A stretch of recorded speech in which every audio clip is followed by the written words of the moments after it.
Welcome to Anna study centre. இப்போ நம்ம 19 December 2023 அன்றைய செய்தித்தாளை பார்க்க போகிறோம். முதல் நியூஸாக வெள்ளத்தில் தத்தளிக்கும் தென் மாவட்டங்கள் இருக்கா. தென் மாவட்டங்களில் கொஞ்சம் அதிகமான கனமழை, தூத்துக்குடி, திருநெல்வேலியிலலாம். ஸோ நிறைய பகுதிகள் மூழ்கிருச்சு. அதை பற்றி நியூஸ் கொடுத்துருக்காங்க. என்ன காரணம் அப்படின்னா, வங்கக்கடலில் ஏற்பட்டுள்ள வளிமண்டல கீழடுக்கு சுழற்சி அதுதான் இந்த கனமழைக்கு காரணம். சரியா, புயல் கிடையாது. சென்னையில் தான் புயல் காரணம். அடுத்ததாக திருநெல்வேலி மாவட்டத்தின் பிரதான அணைகளான பாபநாசம், சேர்வலாறு, மணிமுத்தாறு அப்படின்னு போட்டிருக்காங்க. அப்போது சேர்வலாறு, பாபநாசம், மணிமுத்தாறு இதெல்லாம் திருநெல்வேலியில் இருக்க அணைகள். சரியா. அடுத்ததாக இங்கே மாஞ்சோலை திருநெல்வேலியில் இருக்குது, கோயில்பட்டி தூத்துக்குடியில் இருக்குது, குண்டாறு அணை தென்காசியில் இருக்குது. இதெல்லாம் முக்கியம். அடுத்ததாக நம்பியாறு அணை திருநெல்வேலியில் இருக்குது, அதுவும் முக்கியம். அடுத்து நாடாளுமன்றத்தில் அமளி, 78 எம்பிக்கள் இடைநீக்கம் அப்படின்னு இருக்கா. இப்போ மொத்தமாக 78 எம்பிக்கள் இடைநீக்கிட்டாங்க. இப்போ இது வரைக்கும் 92 எம்பிக்களை இடைநீக்கம் பண்ணியிருக்காங்க. ஏற்கனவே ஒரு 14 பார்த்தோமா, ஃபஸ்ட்டு இடைநீக்கம் பண்ணது. அதுக்கப்புறமா இப்போ 78 பேரை இடைநீக்கம் பண்ணியிருக்காங்க. மொத்தமாக 92 பேர். அடுத்து பொதுமக்களின் கோரிக்கைகளை தட்டி கழிக்கக்கூடாதுன்னு முதல்வர் பேசியிருக்காங்களா. அதில் இங்கே கோவையில் எஸ்என்ஆர் கல்லூரியில் மக்களின் முதல்வர் திட்டத்தை தொடங்கி வச்சுருக்காங்க முதலமைச்சர். சரியா, கோயம்புத்தூரில் கல்லூரியோட பெயர்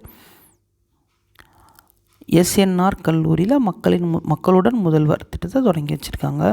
சரியா, இந்த திட்டம் கொடுத்துருக்காங்களா. இங்கே வருவாய், பேரிடர் மேலாண்மை, நகராட்சி நிர்வாகம், இந்த மாதிரி ஒரு 13 துறைகள் இருக்கும் இந்த திட்டத்தின் கீழே. அதுக்கு தொடர்பான அதிகாரிகள்லாம் வருவாங்க. நம்ம போய் மனு கொடுத்தா அதை நிறைவேற்றி வைப்பாங்க. அதுதான் மக்களுடன் முதல்வர் திட்டம். சரியா.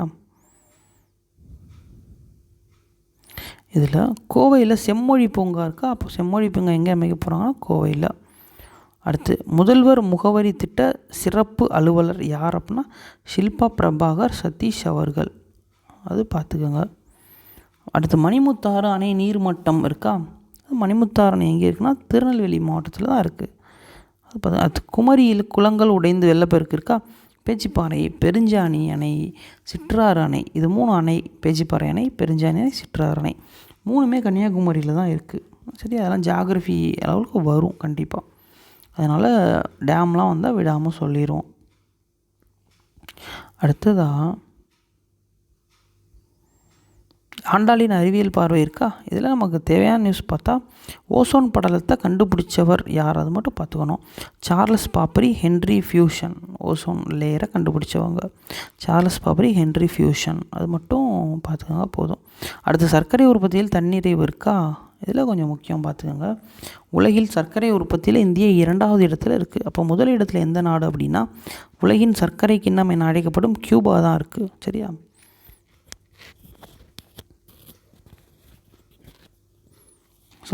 முதல் இடத்துல 2வது இடத்துல இந்தியா இருக்கா. அது வந்து உலகின் சர்க்கரை கிண்ணம் கியூபா தான். அங்கேயும் ஃபேக்ட்ரிஸ் அதிகம் தான் சுகருக்கு. சரியா. ஆனால் உலகில் அதிகமாக சர்க்கரை உற்பத்தி பண்ணுற நாடு எது அப்படின்னா பிரேசில். சரியா, பிரேசில் தான் அதிகமாக சர்க்கரை உற்பத்தி பண்ணுது. நம்ம 2வது இடம். அடுத்து இந்தியாவில் சர்க்கரை உற்பத்தியில் முதலிடம் வகிக்கும் மாநிலம்னா உத்தரப்பிரதேசம். சரியா. அடுத்து 2வது பெரிய மாநிலம்னா மகாராஷ்டிரம். இதெல்லாம் பள்ளி புத்தகத்தில் இருக்கும், நல்லா பார்த்துக்கோங்க.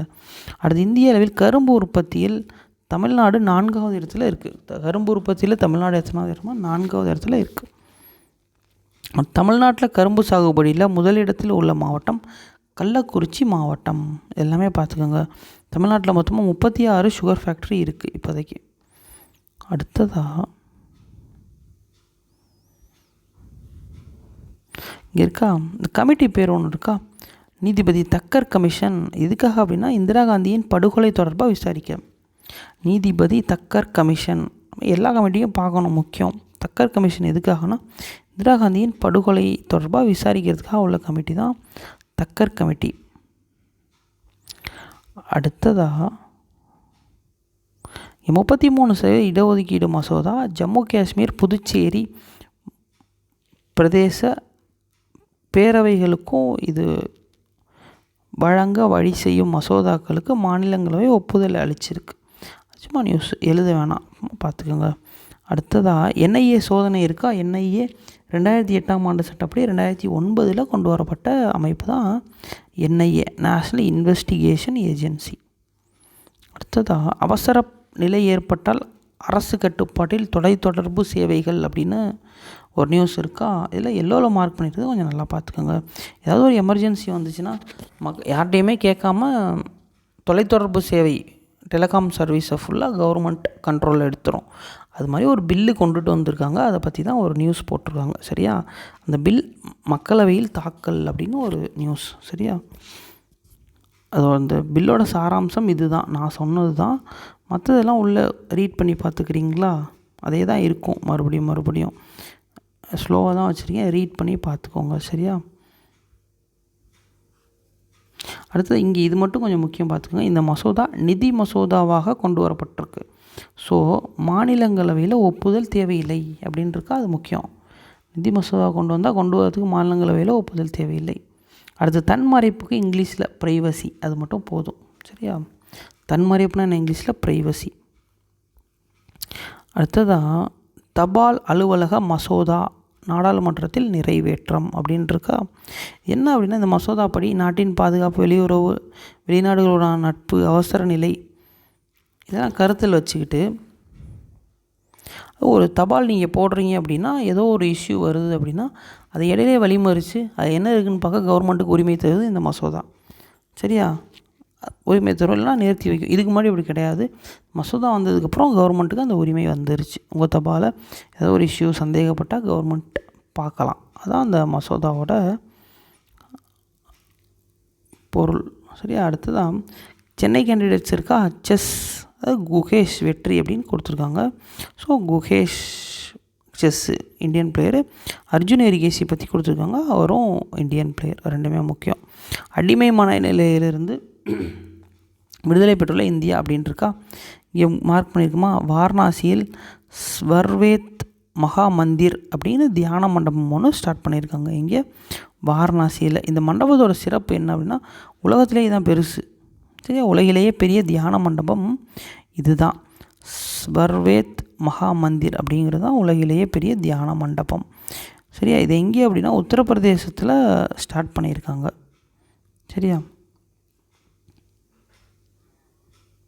அடுத்தது இங்கே இருக்கா. சோமநாதர் ஆலயம் எங்கே இருக்குன்னா குஜராத்தில் இருக்குதுன்னு ஏற்கனவே படிச்சிருக்கோம் நிறையா தடவை. இங்கே கொடுத்துருக்காங்களா. பிரதமர் ஆற்றிய உரை ஏஐ தொழில்நுட்பத்துடன் முதன்முறையாக தமிழில் மொழிபெயர்க்கப்பட்டிருக்குன்னு ஒரு நியூஸ் இருக்குது. ஆர்டிஃபிஷியல் இன்டெலிஜென்ஸ் ஏஐனா அது மட்டும் பார்த்துக்கோங்க போதும். அடுத்ததாக இந்த மண்டபம் பேர் பார்த்துக்கோங்க, ரொம்ப முக்கியம். எகிப்து அதிபர் எல்சிசி மீண்டும் தேர்வு அப்படின்றதா. எகிப்து அதிபராக தேர்தல் நடந்துச்சு, எல்சிசி வெற்றி பெற்றுட்டார். அந்த நியூஸ் தான் கொடுத்துருக்காங்க. டொயோட்டோ பற்றி கொடுத்துருக்காங்களா. டொயோட்டோ அப்படிங்கிறது ஒரு ஜப்பான் நாட்டை சேர்ந்த கம்பெனி, கார் கம்பெனி. அடுத்து ஐஆர்டிஏஐ பற்றி கொடுத்துருக்காங்களா. Insurance regulatory and development authority of India. அதோட சுருக்கம் தான் ஐஆர்டிஏஐ. சரியா, insurance regulatory and development authority of India. சரியா, ஐஆர்டிஏஐ கொஞ்சம் அப்ரிவேஷன் நல்லா பார்க்கணும். இப்போது இன்றைய செய்தித்தாள் வாசிப்பு இதோ நிறைவடைந்தது. உங்களுக்குலாம் பயனுள்ளதாக இருக்கும் நம்புகிறேன். நன்றி.